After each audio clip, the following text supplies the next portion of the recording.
Okay, wonderful. So, Catherine Summerall here with Real Estate with Catherine at Keller Williams Realty.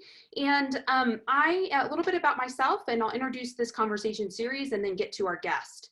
So, I have been serving the Durango real estate community for the past 7 years, and that includes over 130 families served.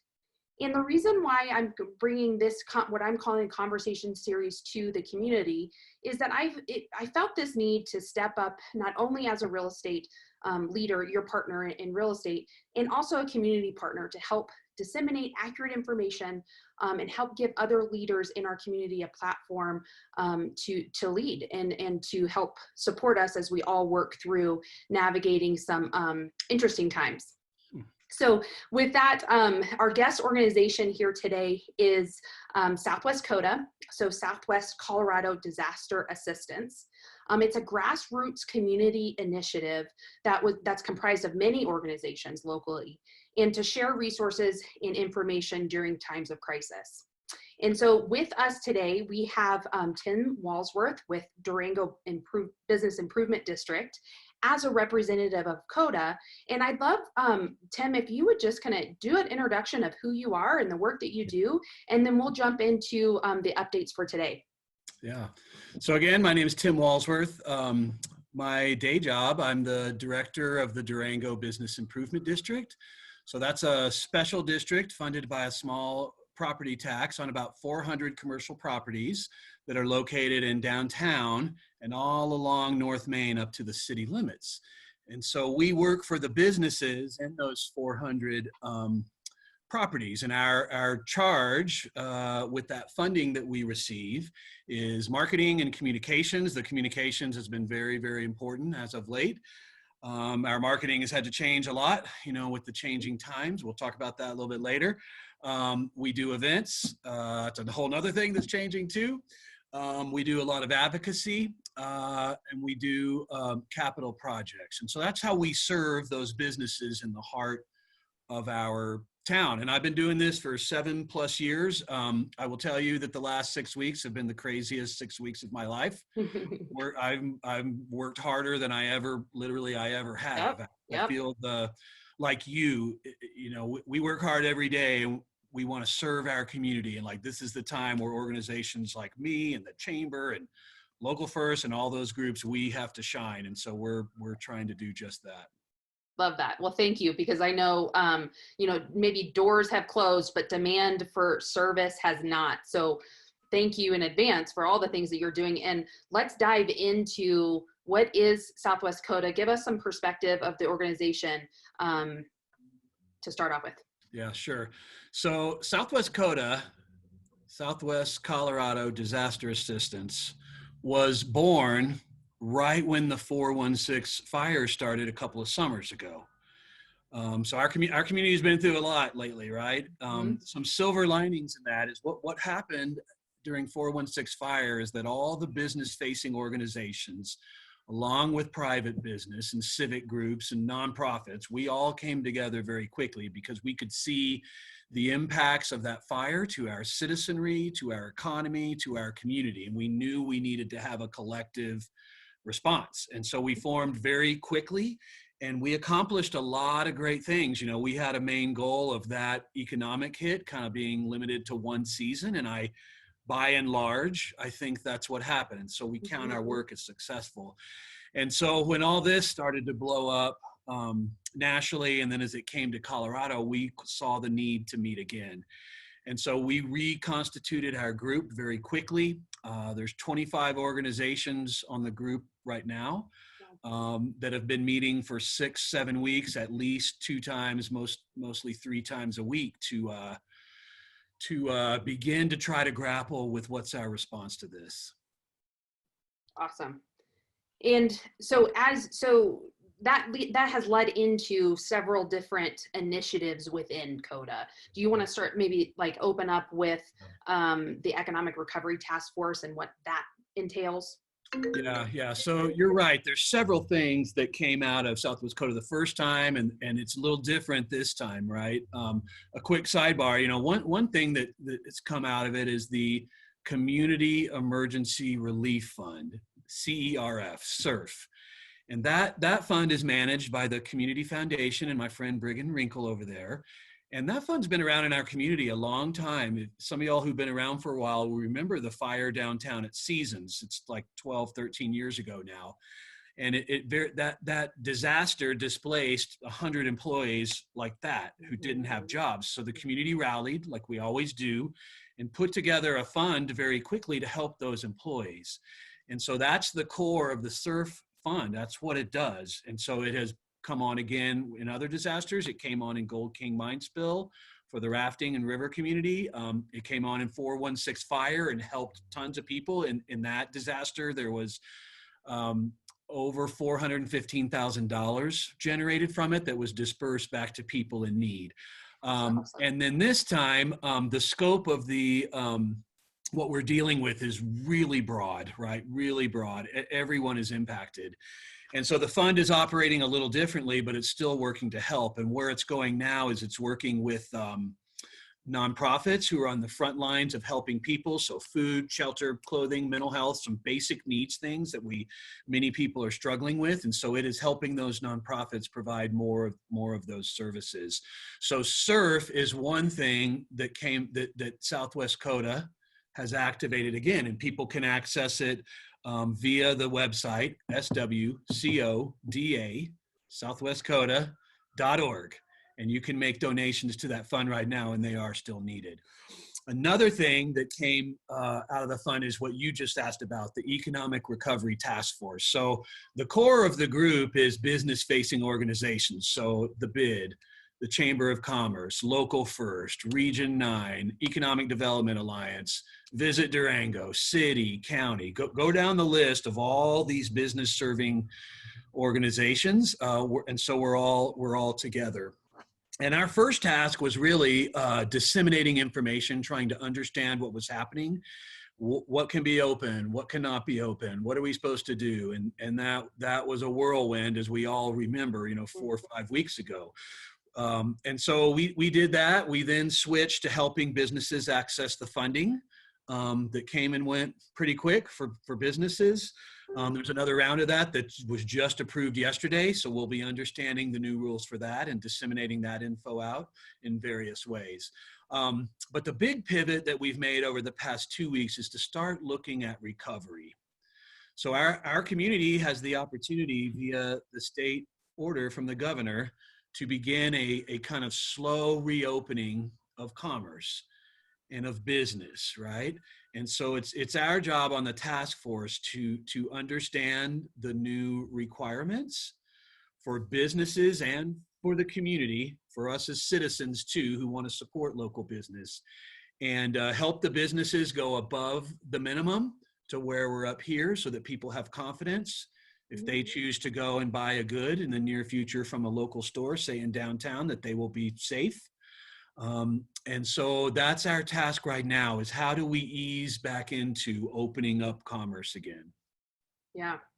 And there's some unknowns in that a little bit here, right? So, helping, the conversation, just as we had started, when this 4 or 5 weeks ago, which, by the way, can you believe it's been 4 or 5 weeks? I mean, time has just been this weird warp, but the same premise that things are so fluidly changing. And so know that, for those that are watching, those that are going to be listening to the recording, we're still anticipated to receive some updates as far up to, Monday itself, correct? Yeah, exactly. So, you and I are talking on Friday, what is it, the 24th? Yep. And on Monday, the 27th, the first wave of reopenings happen. It affects your industry. Real estate agents can begin individual showings of properties. No open houses yet. That makes sense with some of the stuff we've been operating under. And then the non-essential retail that has been shut down for these 4, 5, 6 weeks can begin to reopen too, but in a slow manner. And the trick is there's going to be guidelines from the state that then have to be evaluated by our local health officials. And then if a business can meet those, whatever they are, then they can open. And so that's the challenge. We can open on Monday, we're ready to do it, but there's going to be rules, and we won't have the rules until Monday.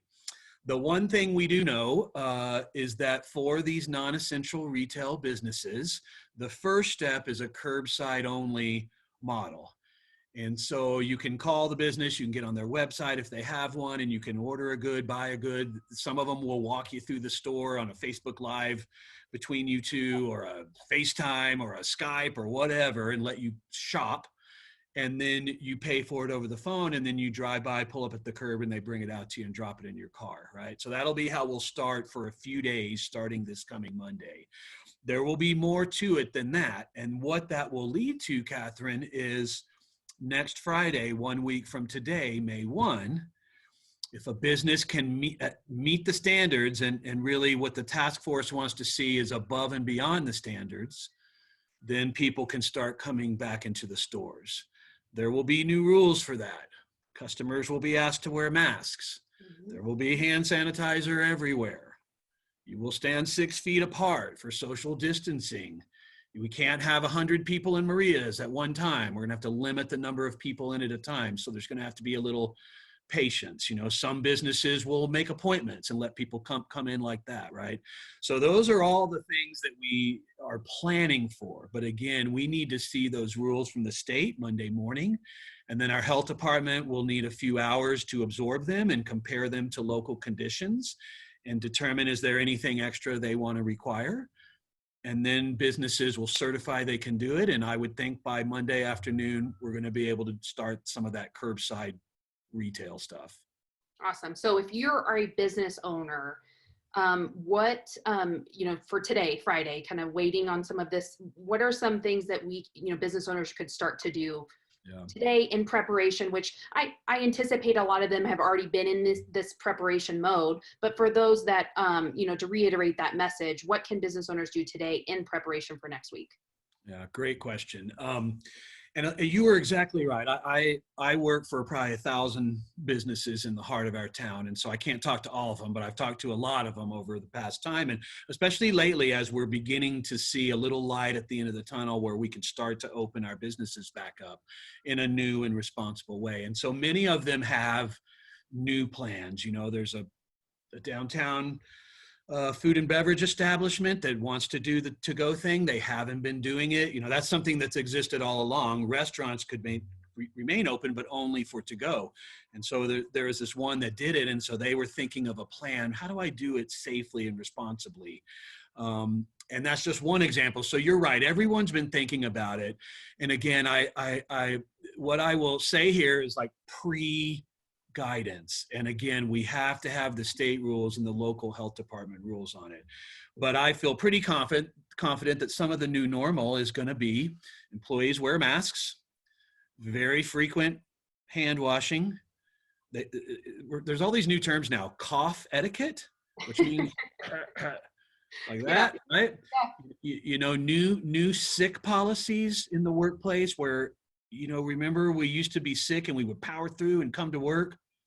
We don't do that anymore. The employee will sign a pledge that says, I will stay home. And the employer will sign a pledge saying, I won't penalize you for doing the right thing, right? And there won't be any negative consequence. So those policies will get changed. Of course, wiping down all the hard surfaces every 30 minutes, maybe an hour, probably posting a little board. You go into public bathrooms and sometimes there'll be a little sign, Joe, clean the bathroom at 10:30. There'll be a sign, out in the lobby of the business. This was the last time we cleaned. And so all those high touch things, I think so that'll be some of the basics right there. You might see employers be required to do temperature checks of their employees when they come in. So take the temperature every day. And let's just make sure that you as an employee are doing okay. So that might be a new procedure. And then there'll be other things that the task force has been thinking of, like touchless payment systems. So I can pay for anything right here, right, on my phone. And instead of cash, or we've got to be able to take cash, but instead of, maybe a better example would be cards and keypads and receipts and pins. If you can just hold your phone over the thing that takes your information, your Apple Pay or whatever the service is, that's a good new process to use to limit some of these interactions that we just have to be very careful about. So those are just examples of things. Some of those will be requirements. Some will be extras that the business community will be working with individual businesses to reach that kind of gold level set of new standards. I love it. And I think a couple of things. One, we're all, both businesses and community members, we've gotten really good at pivoting, right? We've adapted. I mean, I think the Durango we've done really well with, okay, we've just got to make a phone call to get our to-go order, and this is the new process. And we've come together and to support some of those local businesses. So we're already good at pivoting. And then secondly, what I refer to also in my world, the gift of the shift. What are the gifts that are going to come out of this as new standards of efficiencies, not only for business owners, but for patrons too? Is this process now going to just be a lot more? I can go in and get out. I can get what I need. I can have more opportunities to pay digitally. There's probably going to be some really awesome efficiencies that now become standards, which will be a gift for everyone in different ways. Yeah, I love that. Gift of the shift. That's really good. And there will be opportunity on the other side of this. For example, an entrepreneur could come up with a little method to help businesses easily convert to touchless payment systems and have options for them and walk them through it. And there's a new business, right? And so that's the kind of shift that you're talking about. And so there will be opportunity on the other side of this. It gets hard to see it when you're in the thick of it. But, I can see that light at the end of the tunnel a little bit, just like you're describing. Yeah. So I know we have one initiative that we're on the tail end of as a community, Share the Love Durango. Right. And so do you want to just speak to that? Because for everyone listening, there's a deadline in place, and we want to finish strong for this. Yeah. So Share the Love Durango is a joint effort between my organization, The Bid, the Durango Chamber of Commerce, and Local First. And we work together all the time, and we've been working together on overdrive as of late. And one of our many initiatives was to create an online marketplace for businesses that were closed or whose operations were severely curtailed due to all the health orders, to be able to sell. And so we put over 1,000 items in this online store very quickly. And we have been selling them to the public. And there are fees when you do online sales, but those are getting covered via our partners. Four Corners Broadcasting has helped us by offsetting marketing costs. Alpine Bank has been amazing to us, and Durango Motor Company. And all those key organizations there come together. And so when someone goes to this store and buys something from a business that doesn't have the ability to be open until Monday, right? 100% of that sale goes back to that business. So I just looked up the number. We've made $89,000 in sales. So we have goods that the community wants. And there are still amazing things in that store. You can access it all at downtowndurango.org. Downtown Durango, like my shirt says, right there, downtowndurango.org. And there's a button on our homepage, and you can just do a couple of clicks, and then you'll shop. And, again, things will start to change for these businesses, but it's going to be slow to get back to where, some semblance of where we were in the past. That's part of the shift too, right? So now what I would ask the listeners to do, maybe you got your stimulus check. And maybe a little bit of that, everyone is going to be different in what they need to do for their families and for their households. But if you have a little bit of discretionary income and you can support some of these businesses that have been shut out for 5-6 weeks, literally zero income, I'd encourage you to go and browse the store at downtowndurango.org. Awesome. And then that is wrapping up on the 26th, right? 10 p.m. this Sunday. So the 26th at 10 p.m. the store will close, and then we'll do all the back end behind the scenes stuff to get the business, the name of the person who bought their item, so the delivery or the pickup can take place, and get the funds to the business too. So 10 p.m.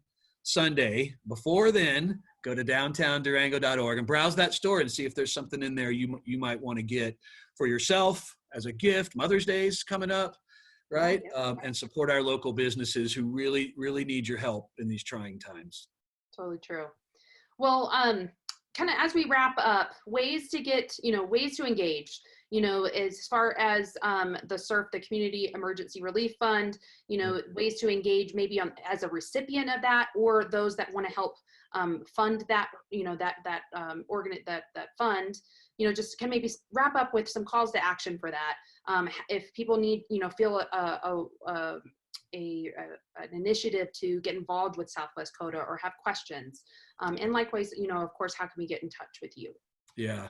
And there's multiple things we can do. There's another Feed the Frontlines campaign that's raising money to go to restaurants and buy meals that are then given to frontline workers at the hospital, at first responders, places like that. And so there's a multitude of things, but the stuff that I'm the most familiar with, again, is that SURF fund, Community Emergency Relief Fund.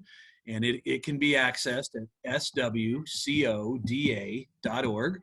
And it is accepting donations and needing donations to support these basic needs nonprofits whose demand for their services is through the roof. I have a friend who, for example, who works at the county in the Meals on Wheels programs.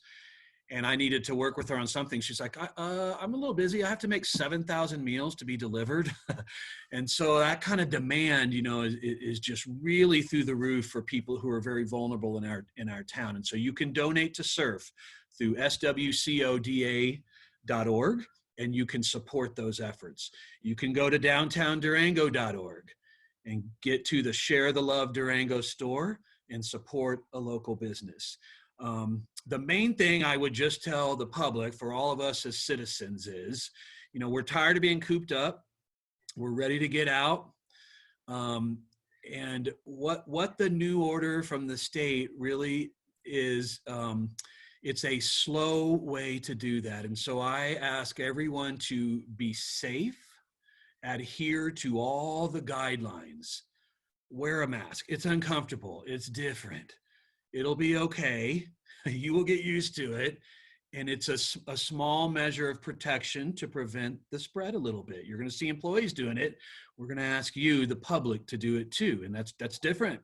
It's not what we're used to, right. But that's something we do. And all the other stuff, the frequent hand washing, the cough etiquette we talked about, right? We're going to have handshake free zones. We don't hug people as much. It doesn't mean we don't love them or want to say hi to them.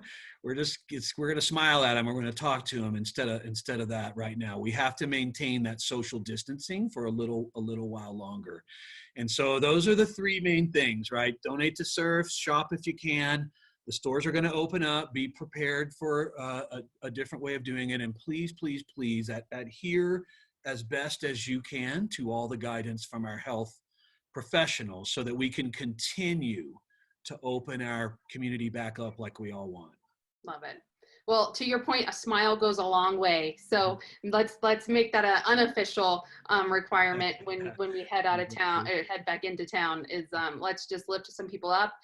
Tim, you're awesome. I appreciate really, as a business owner, that your work impacts me not only as a business owner but as a patron. So thank you for all the work that you guys do as a team and the collaboration and the hours that have been spent over the last several weeks. So you're awesome. Thank you for joining this conversation series, and have a fantastic Friday and rest of the weekend. Yeah, well, right back at you for providing a platform for all. I've been watching your series, and it's really good stuff, and you don't have to do that, but you did. And so right back at you. That's what makes Durango awesome, right? We all come together, and we figure out ways to help each other, and we've needed that spirit more than ever. And that's why our stats are pretty good right now. So let's keep it up, right? Let's keep it up, everybody. And Catherine, I appreciate you as well. Okay, take care. Thanks, everybody. Bye. Bye.